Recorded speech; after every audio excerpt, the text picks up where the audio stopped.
नमस्कार दोस्तों, मैं हिमांशु ठाकुर और मैं आप सभी का स्वागत करता हूं इन डेप्थ ऑडियोलॉजी चैनल पर। दोस्तों, यहां हम हेयरिंग और ईयर डिसीज से रिलेटेड लगभग सभी मुद्दों की जानकारी लेंगे। हालांकि इस चैनल के कुछ वीडियोस पुराने हो सकते हैं, लेकिन आज भी प्रासंगिक हैं और आगे भी प्रासंगिक बने रहेंगे। तो यदि आप इस चैनल से जुड़ना चाहते हैं और मुझे सपोर्ट करना चाहते हैं और ईयर डिसीज के बारे में आप एक इन डेप्थ जानकारी लेना चाहते हैं, तो इस चैनल को अभी सब्सक्राइब करें। और वीडियो स्टार्ट करने से पहले आप सभी अपनी स्क्रीन के अपर साइड पर दिख रहे सीसी बटन को ऑन कर लीजिए, ताकि सबटाइटल्स ऑन हो जाए और आपको मेरी आवाज़ सुनने में परेशानी ना हो। तो चलिए हम आज का वीडियो स्टार्ट करते हैं और इसके बाद हम इस पर डिस्कस करेंगे। दोस्तों, आज न्यूज़पेपर में एक बहुत ही खुश करने वाली खबर आई है और इस खबर को हमारे कई प्रोमिनेंट न्यूज़पेपर ने कवर किया है। तो सबसे पहले हम ये जान लेते हैं कि आखिर वो खबर क्या है और ये हेयरिंग लॉस और ख़ासकर ऐसे बच्चे जो जन्म से ही सुन नहीं पाते उनसे किस तरह संबंधित है। तो जैसा कि आप देख सकते हैं, वॉशिंगटन अमेरिका में 11 साल के मूक बधिर बच्चे एसाम दाम ने पहली बार अपने पिता की आवाज़ सुनी। जीन थेरेपी इलाज से यह संभव हुआ। वैसे मैं आपको बता दूं कि जीन थेरेपी पर मैं 1, 2, 3 या इससे भी ज़्यादा कई वीडियोस बना चुका हूं। आप चैनल पर जाकर उन्हें देख सकते हैं। इसके आगे लिखा है कि हालांकि संभवतः वह बोल कभी नहीं पाएगा। यहाँ मैं आपको एक चीज़ और क्लियर कर दूँ कि जो बोलने की क्षमता होती है वो सुनने पर ही डिपेंड होती है, और जब बच्चा जन्म लेता है ये उसके बाद से ही डेवलप होना लगती है। क्योंकि जब बच्चा जन्म लेता है तब उसका दिमाग बहुत ही न्यू फेज में होता है और वो साउंड को लैंग्वेज में ट्रांसलेट करना सीखता है। लेकिन अब क्योंकि इस 11 साल के बच्चे ने पहली बार आवाज़ सुनी है, तो इसे साउंड को लैंग्वेज में ट्रांसलेट करने में हो सकता है कि समय लगे, लेकिन वो सीख जाएगा। इसलिए हम ये बिल्कुल क्लेम नहीं कर सकते कि संभवतः वह बोल कभी नहीं पाएगा। मैं आपको बताना चाहूँगा कि जब भी उसका दिमाग साउंड को लैंग्वेज में ट्रांसलेट करने में सक्षम हो जाएगा तब वो बोलने भी लगेगा, और इसमें कितना भी समय लग सकता है। इसके आगे लिखा है, एसाम दाम के जीन में दुर्लभ असामान्यता थी जिससे वह बोल सुन नहीं सकता था।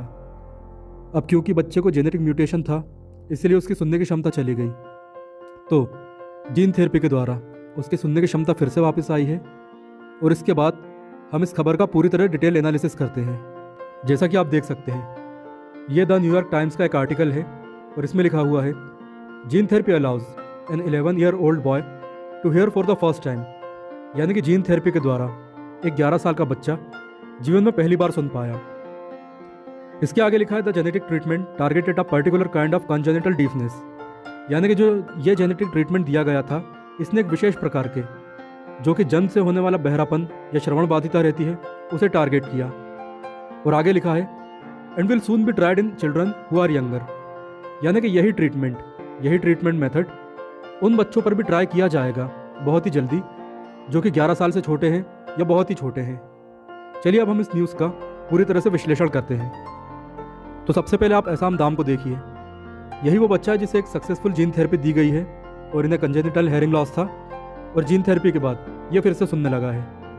अब हम न्यूज़ का एनालिसिस कर लेते हैं। लेकिन मैं आपको ये बता दूं कि ये न्यूज़ काफ़ी बड़ी है और मैं नहीं चाहता कि वीडियो कुछ ज़्यादा ही लंबा हो, इसलिए मैं आपको केवल इस न्यूज़ की समरी बताऊंगा। यदि आपको पूरी तरह से इस न्यूज़ को पढ़ना है तो आप वीडियो को पॉज कर करके आराम से पढ़ सकते हैं। तो जैसा कि लिखा हुआ है, Aissam Dam an 11-year-old boy grow up in a world of profound silence. यानी कि एसाम दाम जो कि 11 साल का बच्चा है, उसे पूरी तरह प्रोफाउंड हेयरिंग लॉस था, यानी कि वो कुछ भी सुन नहीं पाता था। He was born deaf and had never heard anything.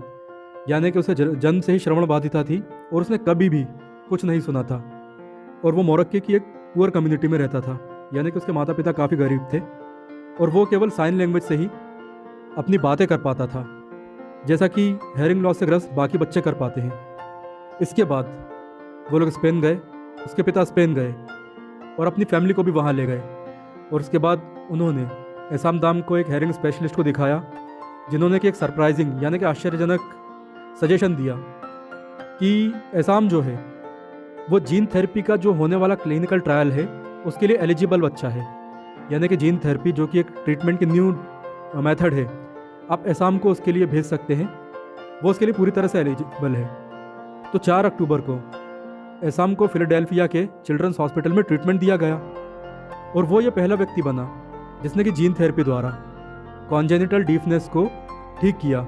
मतलब कि इस बच्चे को जीन थेरेपी दी गई और उसका जो जन्मजात बहरापन था, कॉन्जेनिटल डीफनेस, वो ठीक हुआ, और ये हुआ यूनाइटेड स्टेट्स में। और इसके बाद जो इस थेरेपी का गोल था वो ये देखना था कि बच्चा कितना सुन पाता है, उसकी हेयरिंग पावर कितनी वापस आ पाती है। हालांकि रिसर्चर को कोई इस तरह का आइडिया नहीं था कि ये उपचार की विधि काम करेगी या नहीं, लेकिन इस विधि ने काम किया। इसके बाद लिखा है कि there is no sound I don't like, Aissam said. यानी एसाम कहता है कि ऐसा कोई साउंड नहीं है जो मुझे अच्छा नहीं लगता, मुझे सारे ही साउंड अच्छे लगते हैं। इसके बाद while hundreds of millions of people in the world live with hearing loss that is defined as disabling, यानी कि दुनिया भर में करोड़ों लोग ऐसे हैं जो कि हेयरिंग लॉस के साथ जीते हैं और ये उन्हें एक तरह सक्षम बना रहे हैं, और एसाम भी उन्हीं लोगों में से एक था। दरअसल एसाम को एक रेयर टाइप का हेयरिंग लॉस था जो कि एक जीन में, यानी कि एक सिंगल जीन में म्यूटेशन के कारण होता है, और इस जीन का नाम है ऑटोफर्लिन।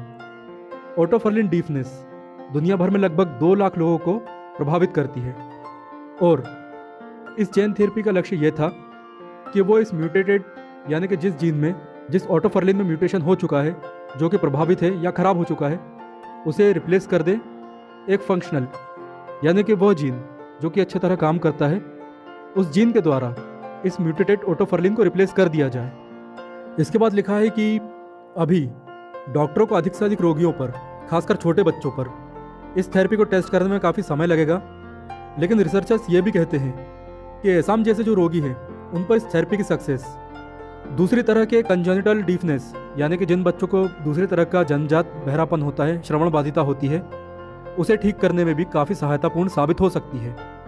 इसके बाद आगे कई डॉक्टरों की बातें लिखी हुई हैं जिसमें वो कहते हैं कि ये ग्राउंड ब्रेकिंग है, यानी कि ये बहुत ही अच्छा है और इससे कि नए आयाम खुल सकते हैं कंजेनिटल डीफनेस को ठीक करने के लिए। अब हम इसके बाद देखते हैं कि इसमें, यानी कि एसाम की जो थेरेपी हुई थी उसमें एली लिली और एक छोटी बायोटेक्नोलॉजिकल फर्म ने भी इसमें पार्टिसिपेट किया था जिसका नाम है ओकोस, और इन्वेस्टिगेटर आशा करते हैं कि जल्दी ही हम इस थेरेपी के अध्ययन को यूनाइटेड स्टेट्स में 6 अलग अलग केंद्रों में पूरी तरह इसका अध्ययन कर पाएंगे।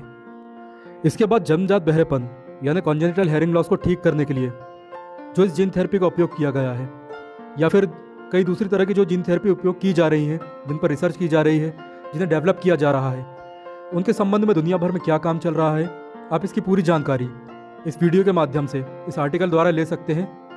क्योंकि आर्टिकल पूरा बहुत ही बड़ा है और मैं इसे पूरी तरह से एक्सप्लेन नहीं कर सकता एक शॉर्ट ड्यूरेशन में, इसलिए आप आराम से इसे पूरा पढ़ सकते हैं। कुल मिलाकर इस आर्टिकल को आपके सामने लाने का मेरा मकसद ये था कि आप लोग, खासकर ऐसे माता पिता जिनके बच्चों को कंजेनिटल हेयरिंग लॉस, यानी कि जन्मजात श्रवण बाधिता है, वो ये जान सके कि हाँ, जीन थेरेपी, जिस पर मैंने पहले भी कई वीडियोस बनाए हैं, उसमें संभावना है। और जीन थेरेपी के द्वारा आप देख सकते हैं कि 11 साल के एक बच्चे को पूरी तरह ठीक भी किया गया है। हालांकि अभी इसकी बोलने की क्षमता वापस आने में, मतलब बोलने की क्षमता डेवलप होने में कुछ समय लग सकता है, लेकिन कम से कम यह है कि इसकी सुनने की क्षमता तो वापस आ ही चुकी है, और जल्दी ही स्पेशल ट्रेनिंग के साथ इसकी बोलने की क्षमता भी वापस आ जाएगी और यह बच्चा सामान्य लोगों की तरह अपना जीवन जी सकेगा। इसी के साथ मैं हिमांशु ठाकुर आपसे इस वीडियो में विदा लेता हूँ, क्योंकि ये जो न्यूज़ थी उसकी समरी तो मैं आपको बता ही चुका हूँ, लेकिन आप लोग इस वीडियो को अंत तक देखिए। और यदि इस वीडियो के बारे में, इस आर्टिकल के बारे में, जीन थेरेपी के बारे में आपके कोई सवाल हैं, आपको कुछ पूछना है, या फिर इस आर्टिकल में आपको कुछ चीज़ें समझ में नहीं आई है, तो आप मुझसे कमेंट बॉक्स में पूछ सकते हैं, और मैं आपसे मिलता हूँ ऐसे ही किसी अगले वीडियो में। तब तक thanks for watching this video.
दोस्तों ये जानकारी आपको कैसे लगी या आपका कोई सवाल है तो आप कमेंट ज़रूर करें।